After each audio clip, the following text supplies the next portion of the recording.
Hello friends, मैं हूं सनी और आप लोग देख रहे हैं आपका अपना यूट्यूब चैनल गुरुजी वर्ड 0.3।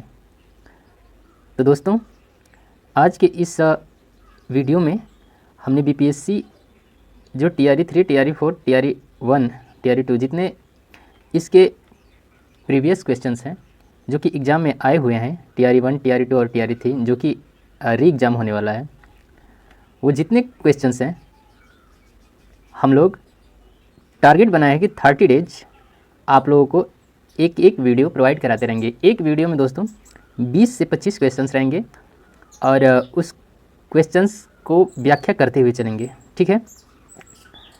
तो ये वीडियो आप लोगों को रात को 9:30 बजे यूट्यूब पे अवेलेबल हो जाएगी लाइव। तो इस वीडियो को आप लोग देखते रहिएगा और जितने बीपीएससी टीआरई 1, टीआरई 2 और टीआरई 3 के जितने प्रीवियस क्वेश्चंस हैं उनको कलेक्ट करके पढ़ाएंगे, ठीक है।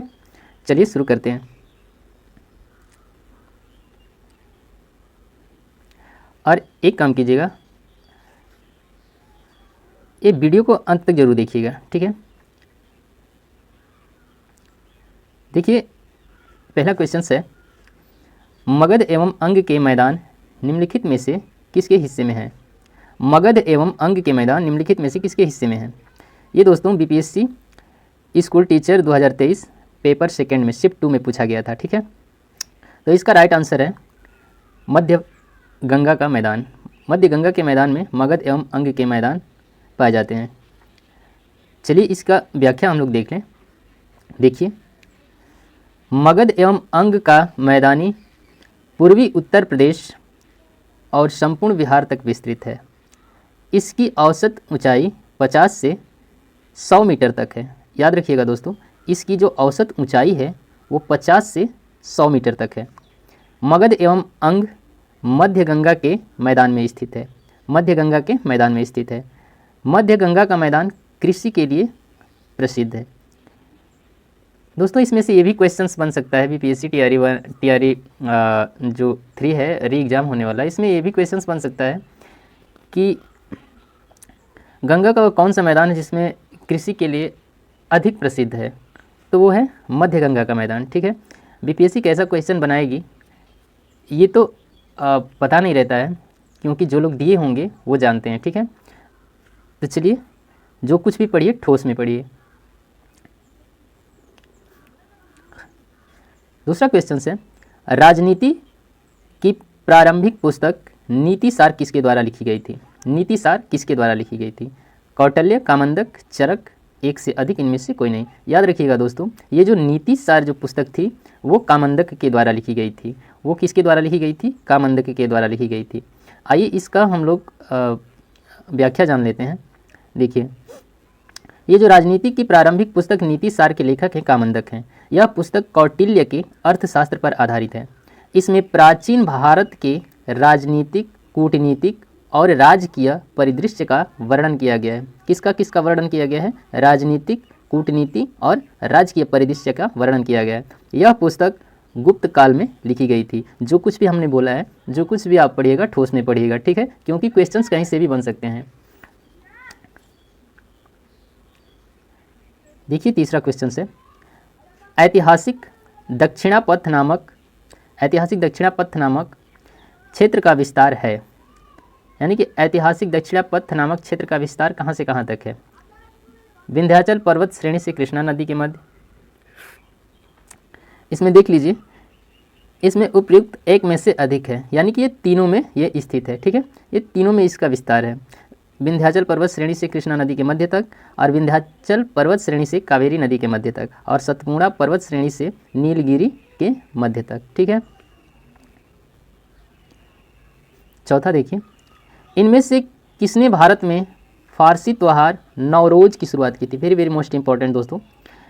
वैसे इंपॉर्टेंट तो सभी क्वेश्चंस हैं, क्योंकि जो भी आए हैं बीपीएससी टीआरई 1, टीआरई 2 और टीआरई 3 में, वो सभी इंपॉर्टेंट क्वेश्चंस ही हैं, क्योंकि उन सभी को आपको देख कर जाना है, ठीक है। तो देखिए, इसका राइट आंसर है बलबन, यानी कि फारसी त्योहार नवरोज की शुरुआत बलबन ने की थी।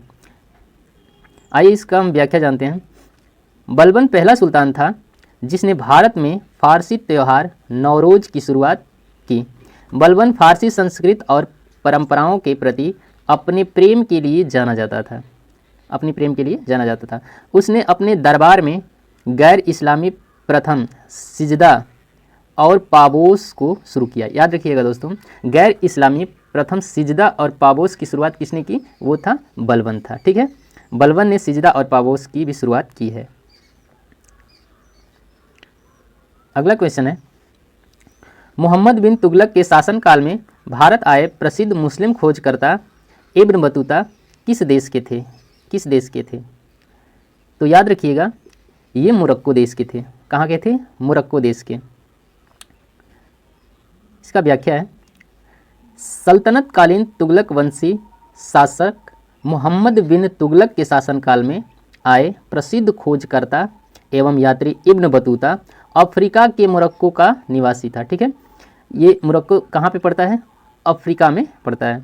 वह मध्य एशिया के मार्ग से होते हुए भारत के सिंध प्रांत में 1333 ईस्वी में पहुँचा। दोस्तों ये डेट भी याद रखिएगा, वो सन कितने में पहुँचा? वो 1333 में पहुँचा। मोहम्मद बिन तुगलक 1325 से 1351 ने इब्न बतूता को दिल्ली का काजी का अर्थ होता है दोस्तों, उस समय काजी बोला जाता है, जो कि इस टाइम जज को कहा जाता है। ठीक है, तो ये जो मोहम्मद बिन तुगलक था, इब्न बतूता को दिल्ली का काजी नियुक्त किया था। ठीक है, दिल्ली का काजी नियुक्त किया था। अगला क्वेश्चन है, मैथिली भाषा का विकास निम्नलिखित में से किसके शासनकाल के दौरान शुरू हुआ? मैथिली भाषा का विकास निम्नलिखित में से किसके शासनकाल के दौरान शुरू हुआ? तो याद रखिएगा, ये कर्नाट राजवंश हैं, इनके शासनकाल में मैथिली भाषा का विकास हुआ। देखिए, डॉक्टर राम प्रकाश शर्मा ने मैथिल के विकास की सबसे अच्छी अवधि 1206 से 1526 ईस्वी बताया है। इसी काल में ज्योतिश्वर और विद्यापति द्वारा मैथिली भाषा में सर्वश्रेष्ठ रचनाएं की गई थीं।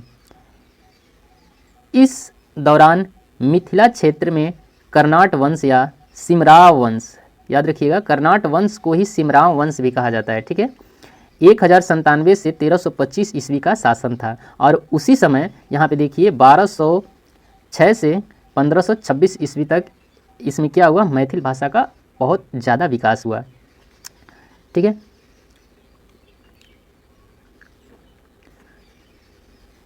1857 के विद्रोह को किसके द्वारा पहली बार प्रथम भारतीय स्वतंत्रता संग्राम के रूप में वर्णित किया गया था? किसके द्वारा प्रथम स्वतंत्रता संग्राम के रूप में वर्णित किया गया था? तो याद रखिएगा, बीडी सावरकर थे। बीडी जो सावरकर थे, उन्हीं के द्वारा इसको प्रथम भारतीय स्वतंत्रता संग्राम के रूप में वर्णित किया गया था। इसको देखते हैं। देखिए, 1857 के विद्रोह को बीडी सावरकर द्वारा पहली बार प्रथम भारतीय स्वतंत्रता संग्राम के रूप में वर्णित किया गया।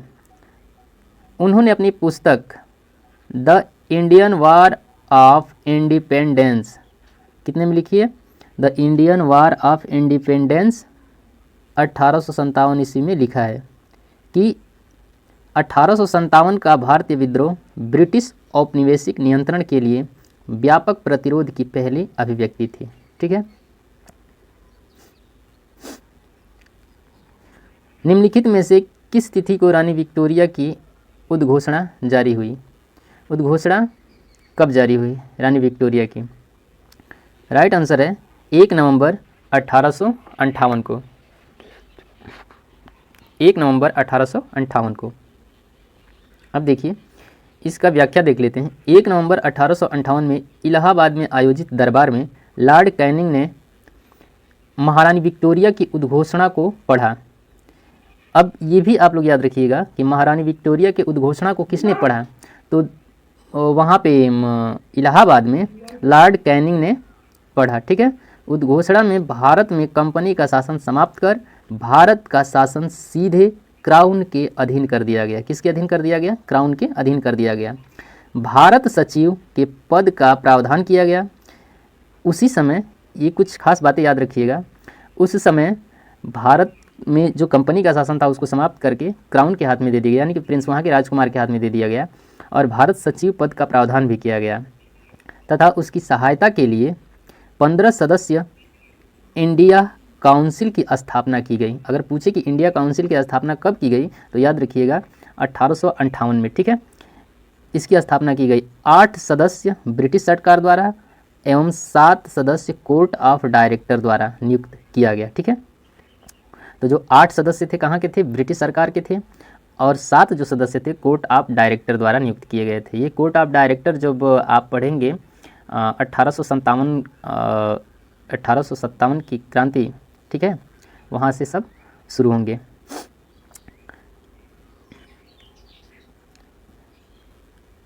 निम्नलिखित में से किसने रानी लक्ष्मीबाई को ग्वालियर पर अधिकार करने में सहायता की। रानी लक्ष्मीबाई को किसने ग्वालियर पर अधिकार करने में सहायता की, तो यहाँ आंसर है अफ़गानों ने। अब अफ़गानों ने क्यों उनकी सहायता की, आइए आगे जानते हैं। देखिए, रानी लक्ष्मीबाई को ग्वालियर पर अधिकार करने में अफ़गानों ने सहायता की थी। 1857 की क्रांति में महारानी लक्ष्मीबाई ने फिरंगियों से लोहा लेने के लिए बांदा नवाब, याद रखिएगा बांदा नवाब अली बहादुर द्वितीय को, जिन्हें वे अपना क्या मानती थी, भाई मानती थी, वे अपना भाई किसको मानती थी, अली बहादुर द्वितीय को, पत्र के साथ राखी भेजकर उसकी लाज रखने को कहा था, ठीक है। और बांदा नवाब जो थे वो 10,000 सैनिकों के साथ झांसी लड़ने पहुंच गए, ठीक है। जो बांदा नवाब थे, बांदा नवाब का नाम क्या था, अली बहादुर द्वितीय, वो क्या किए, 10,000 अपने सैनिकों को लेकर झांसी लड़ने के लिए पहुंच गए, ठीक है।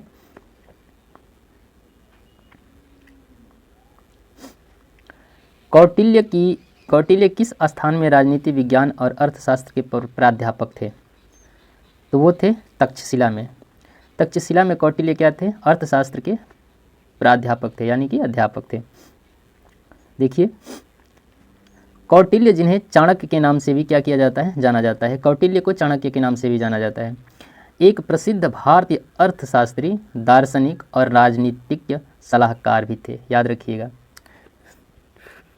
यह प्राचीन तक्षशिला विश्वविद्यालय में राजनीति विज्ञान और अर्थशास्त्र के प्राध्यापक थे, जो विश्व के सबसे पुराने विश्वविद्यालय में से एक था और प्राचीन भारत में शिक्षा का केंद्र था, ठीक है।